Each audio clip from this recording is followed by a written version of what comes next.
this week? That's just a part of our vernacular down south. I didn't know it was a big deal until y'all started laughing about it. But I'm excited to welcome 12 to the mix, baby. We have Pac-12. They get really excited about football at night. For breakfast this week, baby. I mean, Gates with USC, Arizona State. We get to see Oregon. What an awesome treat, man. Welcome to the party. This is a conference that's been talked about as not being a great conference throughout the years. Now you got a chance to join the fray. You've seen everybody else make a ton of daggum mistakes. And now it's your turn to say, hey, we're back, dadgummit. Let's get it. Okay. And as we sit here hoping that your daggum connection stays with us, let me ask you, how about what you're excited about in the NFL? Dude, if you're the Tampa Bay Buccaneers, you're already good. You're already one of the best teams in the NFC East. And dadgummit, if you don't add Antonio Brown. Like, seriously, this is an embarrassment of riches. You just keep adding to a team that's already loaded, a team that's already really good. Tom Brady just keeps calling up Leonard Fournette, keeps calling up whoever else is going to get cut. We're going to find their way to the Buccaneers, by the way. But dadgum, man, this is just an embarrassment of riches. Antonio Brown, I hope his redemption story is awesome this year, and I hope him and Tom Brady team up and continue to have a lot of success because he's been through some dadgum stuff. Yes, he has. Okay, RC, let me try and ask you a serious question. As we consider Antonio Brown on that field in this embarrassment of riches that they now have on the offensive side, if you're preparing to play against them this Sunday, what are you thinking? What's the number one thought you have that you have to take away from the Buccaneers right now? You got to kill the head of the snake. I don't think you can rely on your defensive backs and your linebackers to match up with all of these weapons all around the field. You have to get to Tom Brady. When you look at this team, when they have that extra weapon, that Chris Godwin type weapon, because he's been in and out this year. But when he's played, other than the Saints game, they won by 18, they won by 28, they won by 25. I think that's the extra weapon because people have to slide to Mike Evans. And so now that weapons becomes one of the best receivers or the top receiver of our generation of this era in Antonio Brown. And so you're not going to be able to match up with them on the back end. But let's go to the games that they lose. You look pressured 10 times against the Saints, pressured 10 times against the Chicago Bears. Tom Brady is not the same. No quarterback is the same. He can't create. He can't move inside and outside of the pocket. So if you were the New Orleans Saints, you find ways to get pressure in Tom Brady's face because if he gets time, he will eat you up with the plethora of weapons he has now, and also Antonio Brown coming back, being fresh, having something to prove, and always being a dude that showed up on game day. This could get crazy if you don't get to Tom Brady. Rob, looking a little bit of a crystal ball for me here. What do you expect? How significant a factor in the game do you expect Brown to be Sunday night in his first game in Tampa? Well, I think it's going to be dadgum impossible to stop him on offense.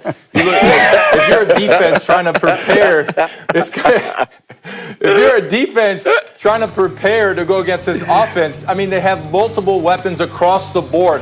Who do you double? Who are you going to put all your attention to? I mean, look, you got Gronk running down the seam. You got AB coming in here running a snag route. I mean, then you got Fournette running a flat route on who do you cover? What do? You can't stop them. So it's going to be real hard and daggum impossible to stop the Tampa Bay offense moving forward. So I anticipate them just getting better and better and better and better. With the ultimate point guard making the passes in Tom Brady, I think RC has it right. If they find time for him to throw the football, that is going to be the toughest offense to stop the second half of the season. Meanwhile, let's talk about his old team. Let's talk about the New England Patriots. They're 2-5. They're third in the AFC East. A lot of people think, well, their season's over. Louis Riddick is not one of those people. Yesterday, when I asked him to make his bold prediction for our show, this is what he said about the Pats. Last week against Buffalo, Cam, in adverse weather conditions, a lot of wind, a lot of rain, he looked pretty darn good throwing the football. He was cutting that ball through the wind and putting it on the money at all parts of the field in a way that you hadn't seen him do in recent weeks. And I just think that this defense is going to look better. So I think this team's going to go on a run and shock some people. Go on a run and shock some people. It was interesting. We all sort of looked up when he said that. I'll start with my former Patriot here, Rob Ninkovich. Give me a sense of what it's like there this week and what the second half of the season looks like as a player on the Patriots with Bill Belichick as your coach and the situation they're in. I mean, something that they've never felt or experienced in 20 years. So, look, I can't even give you like what it would feel like. I don't know. I really don't know. And nobody in that locker room has felt that before. So, I mean, to go on a run, I love Lewis. I think he's great. But to go on a run, who are they going to go on a run against? The Ravens? I mean, the Cardinals who beat the Seahawks. The Chargers look great. The Rams are good. The Dolphins are letting up no points on defense. The Bills just beat you. So looking at the schedule there, I mean, they could win what? The Jets twice. They could beat the Texans, maybe. I don't know, but I think it's going to be really hard for them to go on a run and we actually go out there and compete for the division when you can't stop the run and you have more turnovers. You have more turnovers than touchdowns. You have 13 touchdowns and 15 turnovers. How do you win like that? I don't know how you go on a run. So yeah. I just think it's going to be hard. I think they'll finish with 7 wins. Diana, the perception around the league from people you talk to, what is the expectation on the Patriots?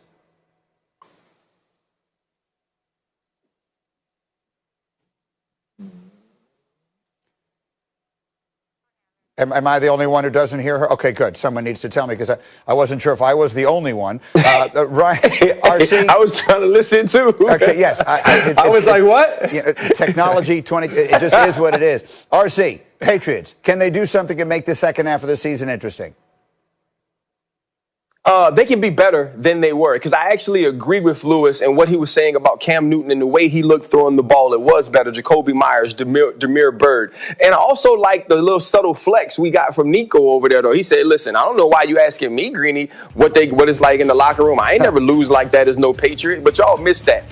When you look at this team, they can be better because they've been really bad, because they are 2-5, but they've been in some of those games. It's going to be about making some plays in the late moments of the games to find ways to win it. And so can this team go on a run and be above 500 for the rest of the season? Yes, I believe that. But can this team go on a run and become a playoff contender or a playoff team? No, I don't think they play well enough on defense. They've lost too many people, whether it be opt-outs or injuries. And offensively, they just don't have the numbers. They just don't have the talent. So to me, they'll win some games. Bill Belichick's the greatest coach of all time. Cam Newton showed some flashes, but this team doesn't get into the playoffs, and they don't make it that interesting either. Yeah, I agree because the hill they have to climb is so extraordinarily tall. But I will say they were so close with everything working against them last week. No Gilmore, and all of their receivers are hurt.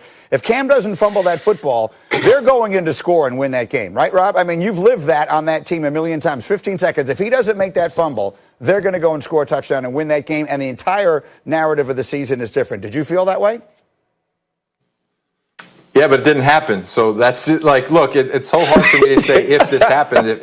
If was the fifth, we'd all be drunk. So, like, for me, it's just hard for me to say that. I mean, yeah, they probably could have went down there, at least tied it up. But look, the ball has been in Cam's hands to win football games, and they haven't come up with the win. So what does that say? I don't know. That's fair. All right, we'll leave it there. We'll see what they can do. Meanwhile, I'll remind you, our next UFC Fight Night is tomorrow from Las Vegas. Thiago Santos, the top-ranked light heavyweight contender, taking on Glover Teixeira, the number 3 contender in the main event. Prelim starts 7 Eastern on ESPN+. The main card at 10 Eastern on ESPN2 and ESPN+, in English and Spanish. To get ESPN+, go to ESPNplus.com or download the ESPN app.